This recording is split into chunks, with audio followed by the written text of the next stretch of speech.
buddy. Hey, Kelly. How you doing? Pretty good. Getting closer to Christmas. It got cold all of a sudden. Woo! Definitely felt all of a sudden to me. It was pretty awesome this morning. We've got a baby jacaranda tree in the backyard that Ash got for her birthday, not this year, but last year. Mm-hmm. And it's already died once, but out of its ashes or whatever, it grew like 3 more baby jacarandas. Mm-hmm. So we're trying to be mindful that when it does get cold again, we've got a thing to, like a tree jacket, sort of, Mm-hmm. to put over it. But totally didn't see last night coming. I don't think it got down to freezing, though. It was pretty close when I got up. It was showing me it was 35. Yeah, I saw 35 when I woke up. Yeah. But it was a warm 35. Like, nothing had a chance to really get cold. Like, the ground didn't get a chance to get cold. It was just a bunch of cold air. I think it's a low for Saturday that's 32. So I'll look at it with Ash and we'll set an alarm to make sure we don't forget to put that jacket on the baby jacaranda. What the hell is a jacaranda?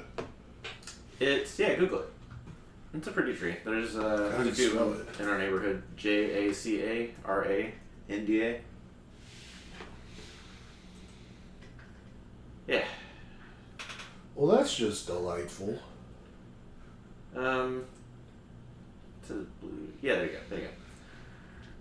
So when they bloom, they're beautiful. And there's one on the corner of, well, I guess I don't need to name street names, but there's one on a corner close to us that's on our walk. Like when we say we're going to go check the mail, we really mean like we're going to do a mile loop to check the mail. And on the way, there's one of these. It's great. So, yeah, that's going to go up in the backyard. Before we put it in the ground, we should have checked to see where all of the pipes and electrical and gas and stuff are. Yeah. The end of, oh no, it wasn't in December. This was only like last month or maybe the month before. We decided we wanted to put some plants in the backyard, so we had them come out and do that. And thankfully, we planted it like right in, like not on top of anything, and in a good like spot. Mm-hmm. But now that we know where all the lines and stuff are, like we easily could have fucked up and put the jacaranda in a bad place. But yeah, anyways, it got cold. Yep. Looks like we'll have a cold Christmas too. Yeah, I ordered Ashley's one of her Christmas gifts about an hour ago. Nice. Yeah, you want to know what it is? Sure. Alright, we're in a audio medium, so I can mime this to you and see if you get it. Okay. All right. Like. That's right. What do you think? Very cool. Yeah. I like that a lot. I was thrilled with it. Yeah. She knows that I'm getting her something, Yeah.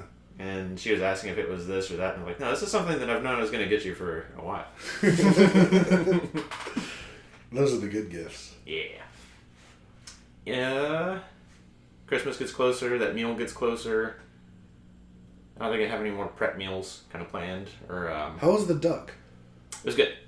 It was a lot simpler than I thought. Within 15 minutes, maybe within like 5 minutes of putting it in there, you could start to hear the dripping of the duck fat coming off of it. And it just dripped for 2 hours. The recipe or the instructions on the bag said 3 hours at 375, which I thought was pretty hot, but just went ahead and did that. But I've got fancy meat thermometers. Put that in there, and it was done in 2 hours. And great. Really it's definitely unique. It's not like chicken. Right. And the texture is really, it reminded me of the Wagyu beef, and that like when you bite through it, it's all really soft and very strong like gamey flavor that actually is not about. Yeah, I mean, a lot of people don't like that kind of flavor. I ate almost half of it just on the cutting board while I was taking it apart after I roasted it. And I was like, well, I gotta see what this part tastes like. And you got a little breast, and I was like, okay, that's what this tastes like. What does the thigh taste like? What does the drum taste like? And yeah, ate nearly half of it, just making sure it was cooked all the way through and just examining the bird as I was cutting it up. It was tasty. I need more duck in my life. If there's any left over, man, there might be, because I know Kat's not going to eat it, Ash isn't going to eat it. My dad might eat it. But I'm throwing a lot of food at him, so yeah, there'll probably be leftovers. I mean, I'm going to make one at some point here. Mm-hmm. Just got to get the motivation to put the work in on it. Mm-hmm. It's very minimal spice, like just salt and pepper. Mm-hmm. And as I was eating it, the first thing I was like, oh, this would taste, if it smoked it would taste. Maybe not better, just different, yeah. I wonder how hard it is to smoke a duck. It's just, heat is heat. Or just give it that flavor, that additional flavor. Yeah. Put a smoke ring on it, that'd be cool. Yeah. Although, from what I know, a duck, like, especially like duck breast is something like you cook like medium rare. You can dry it out, yeah. Which is interesting. Yeah. Poultry and medium rare kind of scares me, but it's exciting. It looked all kind of gray-brown. Like, it wasn't like a steak where you could tell, the outside is brown, the inside is pink. Wasn't like that at all. It was all pretty uniform color. But I guess I'm just talking about more when you just cook a duck breast on its own. Mm-hmm. I'm sure you can't do that when you roast the whole thing. Sure. But I recently was watching a Gordon Ramsay video of him making a duck breast, and like he cut into it. It definitely looked like it was a steak. Like you could see it was like dark around the edge, and then it was pink in the middle. Like very interesting. Mm-hmm. So it'll be a nice little addition. Hell yeah. Huh? Just said hell yeah. Started using our air fryer. Uh-huh. It's gonna be some growing pains for a bit, because I bought it specifically to do fried chicken, so it'd be using less oil. But that's apparently not what an air fryer does, or is for. Like, the first thing I put in there was gizzards, and I bred them the same way I bred the fried chicken, and just all had like flour still, and it was cooked, and some of the flour looked like the breading looked like it should have, but mostly it was just like flour, just like raw flour still on there. And apparently you're supposed to get like a oil spray, like a pump spray, and spray that on there towards the end of it. And it's just more work. Like the point of it was to speed things up, and still using oil. Yeah.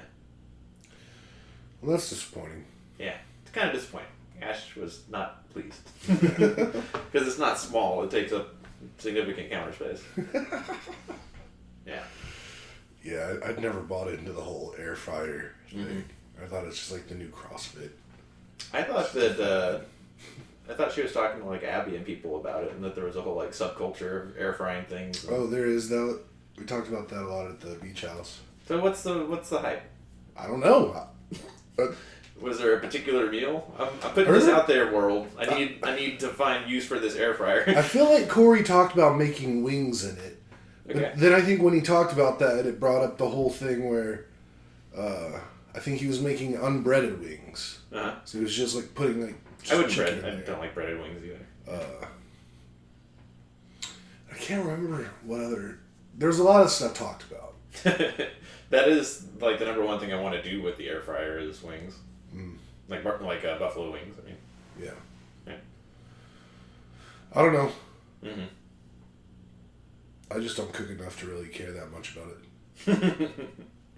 Yeah. I wish I could be more excited for this gadget. It's a weird kind of push me pull you of we've got our ritual. We've got just our menu of food is the same 5 meals that we eat over and over again, and some of them we eat twice a week. But they're all pretty tasty. And we haven't gotten sick of them in like a year of eating the same thing over and over again. And it's a good balance of macros and nutrition and all of that. But I don't know if I want to be eating the same stuff for the rest of my life. And if the air fryer opens new doors, that would be great. But right now it just seems like a waste of space. I'm taking a look here at 50 best air fryer recipes. Air fryer teriyaki salmon fillets and broccoli. See, we do a salmon and broccoli thing. That's the other thing is the fried chicken, the salmon. Okay, just those two, but that's 4 out of 7 meals a week. That's done on the cast iron. And I was telling Ash, like, I know we can find a way to use this air fryer because I know most families aren't cooking 4 out of 7 meals a week on cast iron. That for most people, that's like a novelty. Didn't used to be back in the days. That's true. Yeah, how are you gonna get air fried rice? Come on. Air fried Brussels sprouts. Look at that. You like I could smell that photo almost. I don't know if we talked about it before, but I read recently, apparently, like, Brussels sprouts used to actually taste, like, a lot different and a lot worse until, like, maybe the early 90s when they did some kind of, like, crossbreeding genetic manipulation of it to make it taste better. So, maybe that leads to why some people, like them now, but there's still that, like, whole Brussels sprouts are gross kind of stigma. I mean, even today, like, if I make a roast with Brussels sprouts, it's gonna smell like farts. But it's like the good kind of fart smells. I enjoy the smell of Brussels sprouts. Honestly, I probably should try to eat them again. Have you ever looked into how many plants, like, we eat and stuff today that were, like, dramatically modified from where they started? I mean, I've never really looked into it, but I've come across some things like carrots. Right. Like, carrots weren't originally orange. Well, I think there's like 7 different things that we eat that all have like the same ancestor, but that they were like bred to go into different things. Or to become different things that we treat as separate produce, but it's actually all the same ancestor plant. But stuff like apples and bananas, what is it? It's just the most bland, whitest looking, saddest looking chicken breast I've ever seen. That's true, it is, yeah. Okay, I'm done clicking through those. The air fryer recipes are disappointing. Next time I'm going to come back with some more plant information. I mean, I'm always down to hear about that. So speaking of humans doing dramatic things, this is a cool week in science. Yeah, not maybe quite a few. Like a few really big things kind of happened. I think like a top 3, top 5 on the year in weeks in science. We fucked up an asteroid. That was a good one. That was a real good one. Oh yeah, it's definitely probably like top 2. Yeah. Like only rival with that one. I'm just in terms of week. I'm just saying the number of things that have happened this week. There's not a ton of those things. There's a couple of really big things. Right. So the Artemis mission came back. Yep. I haven't heard otherwise, but I assume the mannequins are fine. Yeah, they got back into San Diego maybe yesterday. Because they had like boat across the ocean to get back there, but because they're little tangent. I feel so bad about my limited geographical knowledge of Mexico because of Baja California. I was like, I've never heard of Baja California. Where? I mean, I assumed it was like right close to like San Diego or something. It was part of California, but no, it's part of Mexico. Yeah. Did you know Mexico had like a little boot thing on that side? Yeah, I absolutely knew. If you asked me to draw a map of Mexico, I would include that piece. I just never knew what it was called. Gotcha. I was really into geography as a kid, and shout out Miss Baldwin, New York Junior High, 6th grade geography. But everything that was weird, like the Kamchatka Peninsula off of Russia on the far east side, just every like weird sort of thing. I was always like, what is the name of that? And yeah, Baja really sticks out to me. I forgot what I was looking at or reading or watching or whatever, but it might have been Travel Man, but Lake Titicaca came up just naturally, like they were around it. I was like, that's funny. But no, I've gotten a lot more into geography later in life than I used to be. Like, I really like looking at maps. Yeah. I've learned all the countries of Europe and where they're located. Like, I could place them all on a map. We played that one game that one time. Mm-hmm. Yeah. But, yeah, so, back to the main conversation. Big things happen. When I heard they landed off Baja, I was like, wouldn't it be something if a Mexican drug cartel was like, because all this information is publicly available, Mm-hmm. and they've got some resources. If they were like, we're just going to take that thing. Like, how possible that would have been. Presumably there's some, like, Navy presence or something to make sure that doesn't happen, but I'm imagining, like, NASA versus the cartels. I think the cartels would win.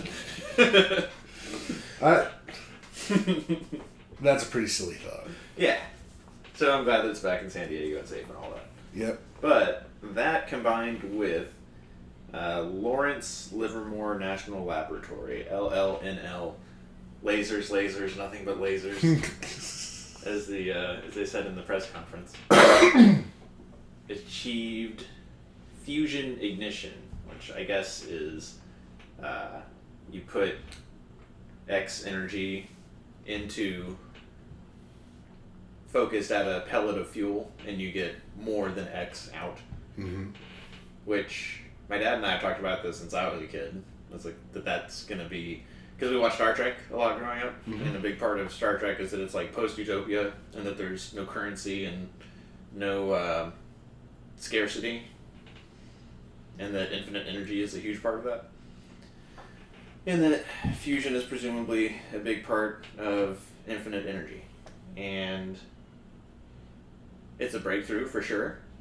My big takeaway, because I did watch the press conference, because having been in public sector for so long, like post-military, like selling to the government, Department of Energy, and the national labs, I've like talked to people in those organizations and how each of them is different and focuses on different things. And it was exciting to see these people talk, because if I talk to them, they're having some sort of challenge or problem, and very bright people, but also just very busy, Mm-hmm. and trying to just overcome a challenge with data is not like the point of their life. It's I need that to be better so I can get back to the point of my life. Right. So it's cool to see them happy. And oh yeah, so the big takeaway from it was that the lasers put out I believe it's 2 megajoules, and the energy that came out was 3 megajoules, which seems like a great return. But to power those lasers was 3,000 megajoules of shore power, or power from the wall to the laser. Mm-hmm. So it's like, gotta overcome that. And the first, or maybe like the second question in the press conference was like, how close are we to commercializing this? And I think that's where that came up, is like, well, you still need like way more power to power the laser, but presumably that can be solved for either at scale or with renewables, blah, blah, blah, blah, blah. And then I also found out there's like 2 different paths to fusion, and that this one, the laser one, I forget what it's called, but the other path is through magnets, very strong magnets, and that's closer to commercialization, or that the commercial space is more invested in that than they are in the lasers route. So that plus 1,000 other things, we're further, we're closer than we ever were to infinite energy and like proper commercial fusion, but we're not like there tomorrow. I mean, I think this is definitely a point where it's just like, okay, we know it's coming now. Like it's a thing. We just gotta tune it. But I mean, I remember as a kid like hearing about it, reading about it wherever I could. And I remember back in like the 90s, early 90s, it was really talked more like in, definitely a science fiction type of way, but also like a lot of people thought people working toward it were fools, like they were quacks, because it was like a magical thing that just doesn't exist. So yeah, it sat categorically next to like perpetual motion machines. Right. Yeah. Just something that our understanding of the world and of physics and all that good stuff, it wasn't supposed to work. But then that brings me to another thing. I recently was reading this article talking about how Physics isn't really like as set in stone as we think it is. Mm-hmm. Like we play by the rules because they were set, and it makes it easier. But there's still a lot of things about physics we really don't have a full grasp of, Mm-hmm. and that's pretty interesting. I mean, basic physics in our environment, we've got pretty close to nailed down. But there's a lot of other stuff out there, like. A lot of it's just theories. Like, it's a lot of old, like Einstein stuff. Like, yeah, we're pretty sure this is how it works, but more and more lately we're seeing that a lot of our guesses weren't as right as we thought they were. Mm-hmm. So, just a lot of stuff moving. A lot of learning. I think it comes down to how easy is it for you to test your hypothesis. Because, like you said, the things that are around us, like if you want to see what happens if a plane travels faster than the speed of sound, we can do that. We can do that regularly. But if you want to see what happens when like two galaxies collide, you have to like wait for that to happen. Right. Yeah. Or simulate it, but those simulations are then built with the human bias of our knowledge and what we know. So we have to put some rules on it, some boundaries on it. And Yeah. I don't know. It's real interesting. Kind of wish I was born like 50 years later than I was, just because. I've thought that with the fusion thing. Yeah. Because, I mean, we're definitely on track to some really cool stuff, and if it's handled properly, the world's looking for some really good future ahead of it. But we're just at the point, like, we're like the people that were in, like, the late early 1900s when cars were just becoming a thing. Like, Yeah. on our deathbeds, we'll see, like, the Apollo missions. That's what somebody else brought up, is like we're 50 years away from this being like widely available and commercialized, but put 50 years after the Wright brothers and look at where planes were from there. Like it is dramatic how different things will be in 50 years. Mm-hmm. And I too was like, man, it sure would be cool to see like a fusion energy plant on a spaceship going around the moon for the first time. But then I think that we have to appreciate the cool stuff that, they started working on this 60 years ago, the fusion ignition. Oh, yeah. 60 years ago, people were not thinking at all about the internet. Mm-hmm. Like that's the funny thing about Star Trek, is that they're using like communicators that inspired cell phones and walkie-talkies, but it was like a remote phone, so it was something that was like within grasp and understanding. But then just nobody saw the internet and nobody could imagine it, and it's such a huge part of our lives. So there's things that it's like the known knowns, known unknowns. Like we know the cool shit that's coming, but there's all sorts of equally, if not even more cool stuff that we can't imagine because we can't imagine it. Yeah. Oh, man. A lot of cool shit going on out there. I have always wondered, because again, like the infinite energy, the freely available energy, for me was contextualized in like a post-utopian, like that's a step to getting to a place where people just don't fight for scarce resources anymore. So one of my questions is like, is this a route to no more war? No. For example. My theory of the case on Ukraine, there's all sorts of like explanations for why Putin did the invasion of Ukraine. But to me, the most obvious one is that the Crimean Peninsula has a lot of natural gas and energy off of its territorial waters. Mm-hmm. And it was like right after that was discovered that the guy that eventually got ousted by the Ukrainian Revolution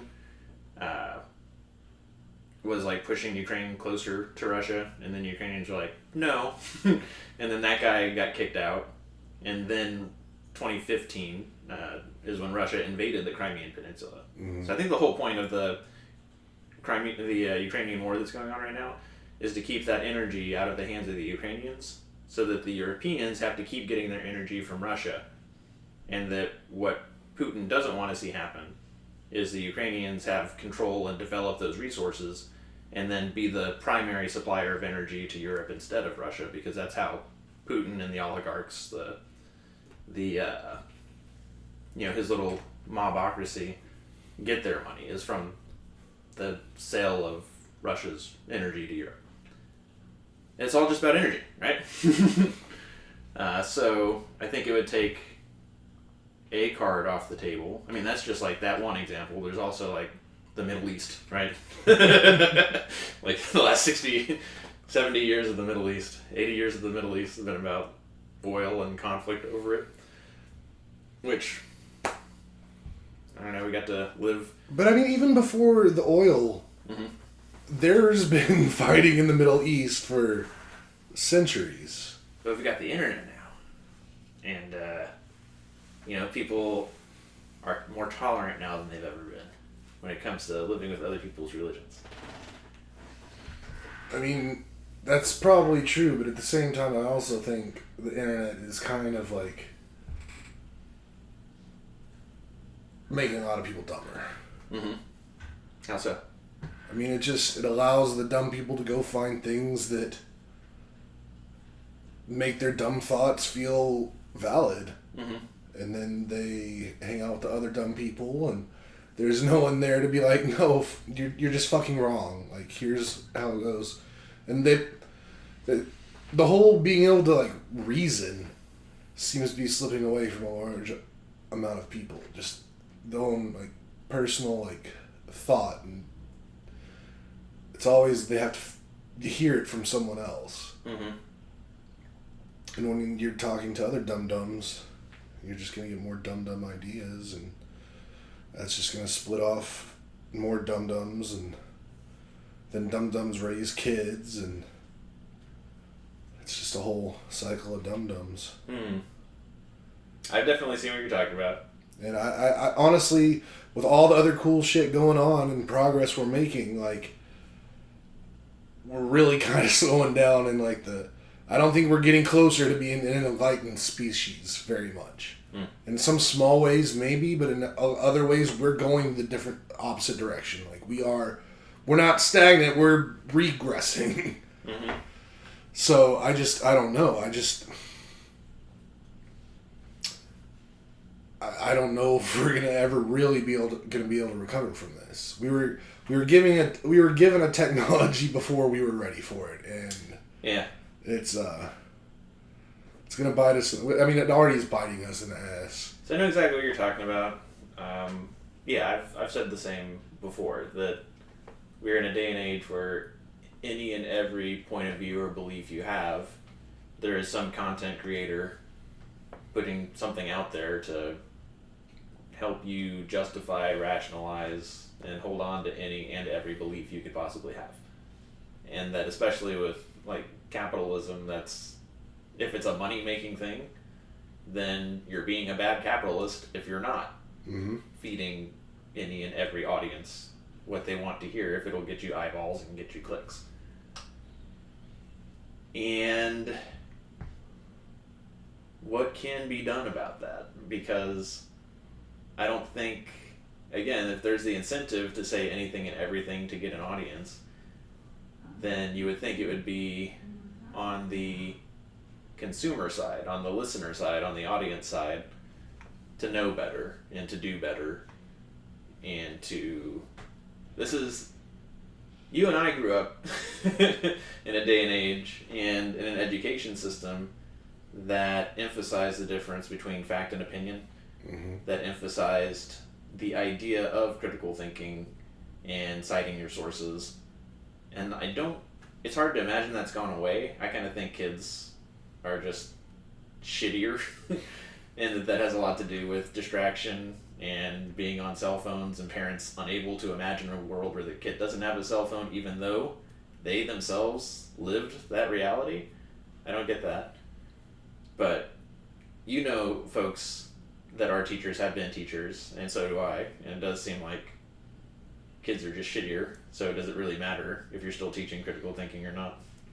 I mean, I definitely think kids are shittier, but I think the education system, too, has definitely gone dramatically downhill. Like, apparently nowadays in, like, public schools, there's not, like, GT programs.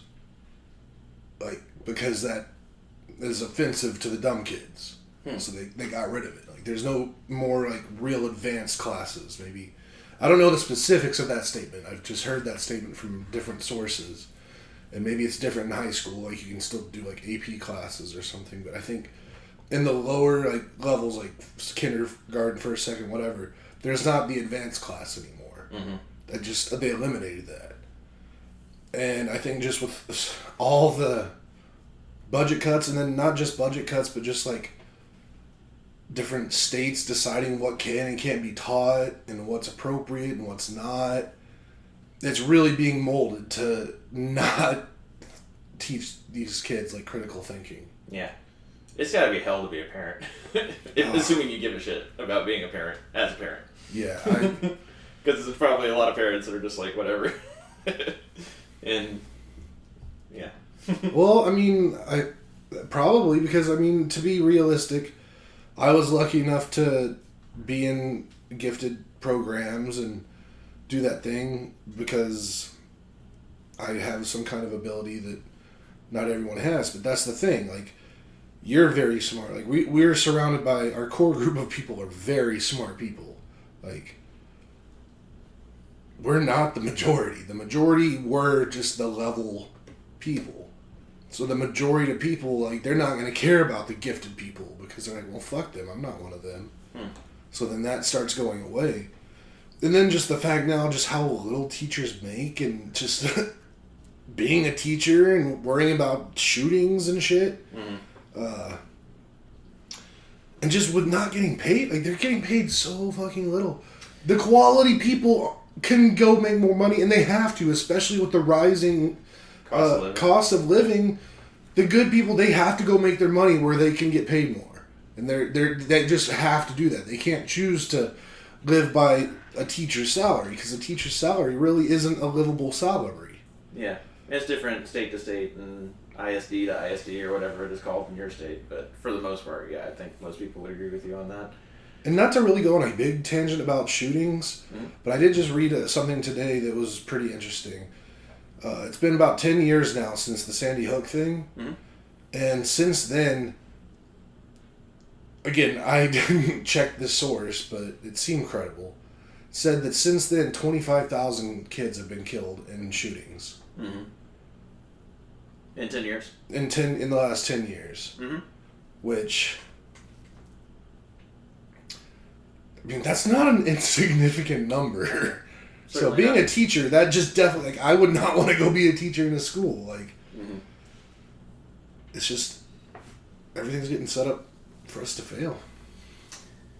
Yeah, especially with the teacher side of things. Ash and I talked about this before, that, like, if you were going to hire somebody to teach your kid and depend on that one person to make sure your kid knows how to read, write, and do math, like, how much is that worth? Like, what should that salary be? But we're not talking about that with most teachers. We're talking about a teacher having 30 kids in a class, 6 classes a day. So, like, how many students is that? And then you're not expecting this person to just teach, and you're around to be the disciplinarian. You're also expecting these teachers to be disciplinarians to a generation of kids that, from everything that I can see, it's just changed a lot from you and me growing up to what is expected of kids today. We didn't know what we could get away with back then. It was easier for them to scare us, to not be such little shits. But nowadays, kids know very well that they have the power. Like, if someone spanks them, they're going to get that person arrested. Or if they're treated in any certain type of way or talked to in a very hostile way, then that person's going to get in trouble, not them. We didn't know that. And, yeah. So that's the whole thing. Like, I don't know how we're going to get out of that. Like, we got to get past this to get to the stars and to start colonizing planets and get out of here. So when it comes to, like,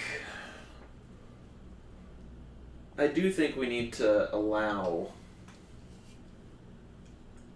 I don't know where this fits on the political spectrum or what it says about me, but I do think we need to allow, and it needs to be understood, that probably the majority, certainly half of folks fit under that Game of Thrones quote of most people just want a good harvest in the summer that never ends.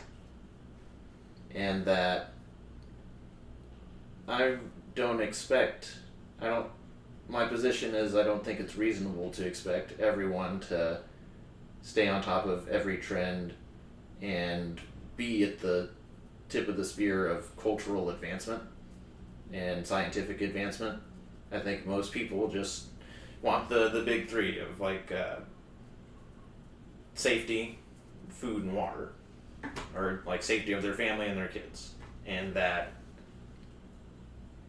that's the fundamental point of government and society is, you an individual can go into nature and fend for yourself, but if you want to do anything bigger than yourself, like a family, like a community, like a nation, that there has to be some sort of government, and that's the point of it, is for the majority of people, give them a life or facilitate an ecosystem where a person can have safety and food.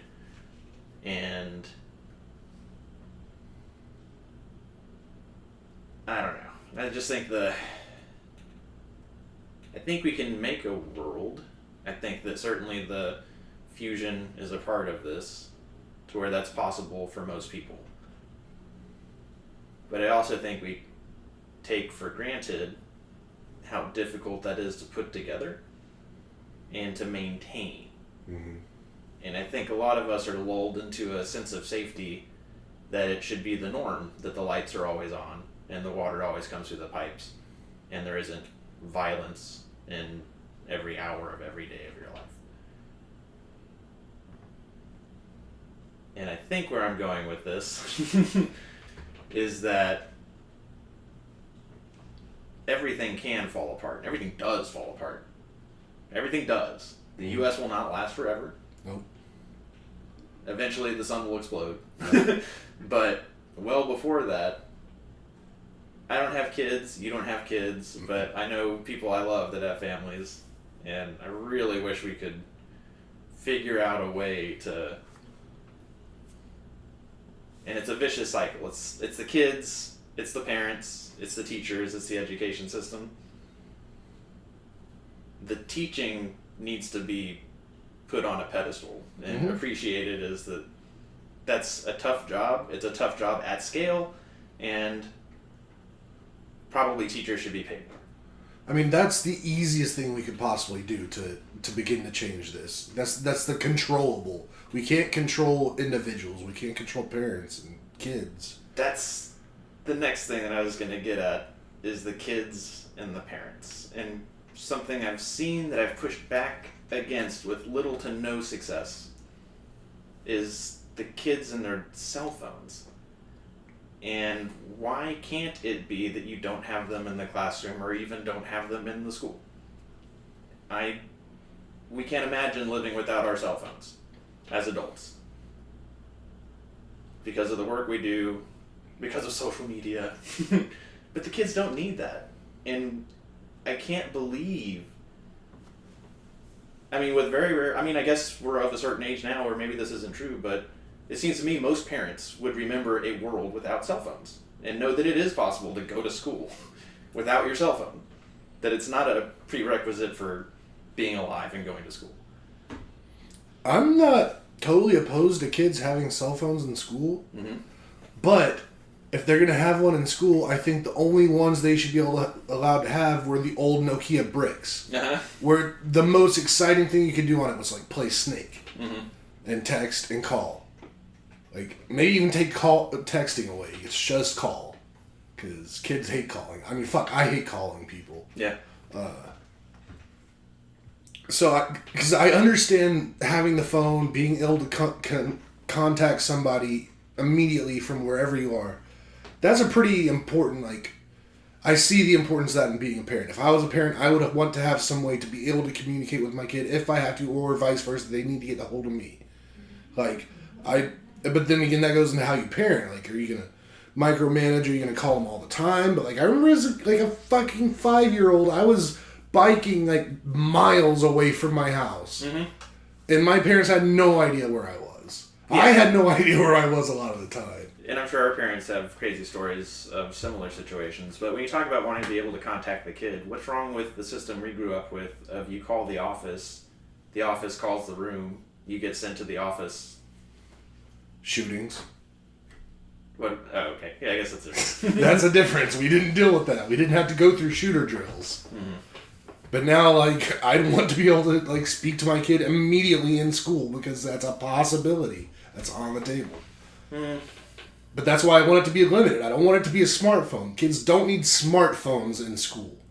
Having an old brick cell phone / pager situation, like, that's ideal to me. Mm. But, and maybe with, like, GPS. But then that's getting a little different. Yeah. Because I wouldn't want to be that kind of parent where, like, I'm watching a map of my fucking kid. Like, they should have that autonomy to do shit and learn shit and make mistakes on their own. But, yeah, I totally get what you're saying about smartphones, but give them a little block, one of those little brick Nokia phones that you could drop off the Eiffel Tower and be fine. I assume anybody with kids that have kids with the cell phones would just sound like assholes or fuddy-duddies. And it's true. I'm a fuddy-duddy asshole. I don't have any kids. I don't know. But it does seem like that needs to be addressed. It does. I mean, that's a big problem. It just makes the parents' lives, quote unquote, easier to have their kids have cell phones where they have entertainment and they don't have to be as engaged with the child all the time, or let the child have to use their imagination. Like, I don't know. Again, I don't want to bash anybody for anything. I don't know who's raising anybody, how they're raising them, and everyone can raise their kids however they want, but just know that you can raise them wrong.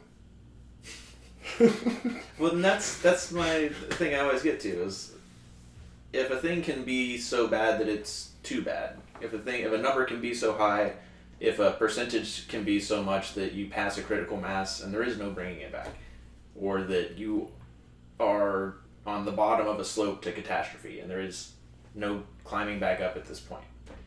If that is such a thing in the world of education, is there a point where it gets so bad that there is not, I don't know, a crop of young adults to teach the next ones? If the system can get so bad that it becomes irredeemable, how close is this system to that? I always say that with the national debt. Like, is there such a number that's so big that it doesn't matter what you do after that? Like, we're paying billions of dollars of interest to finance that debt. And $1 billion to me would mean a lot. I know it would mean a lot to the state governments. I know it would mean a hell of a lot to local governments. Can it get too bad? How close is this to too bad? I think we're pretty close. But I'll be dead before it gets too bad. So, all y'all who have kids out there, I wish you the best of luck. Yeah. Get ready and start prepping now. So probably there will still be war. Oh yeah. I mean, that's just human nature. Like, we're gonna find things to hate. People are gonna get behind the people with the gift of gab that are gonna convince them into something, and then there's no way getting around that. I don't see it. I don't think it's possible. We should talk about that gift of gab comment at another time because we've been talking for over 40 minutes. Yep. And it's about time I go make dinner. Cool. So, yeah, we're going to wrap it up here. Thanks for listening to our 12th, 13th, 14th? No. I think this is the 19th. Oh, really? Yeah. I think next week's our 20th. Nice. Christmas episode. All right, everyone out there, don't forget to like and subscribe. Click the notification bell, and we'll see you next week. Take care, y'all. Bye.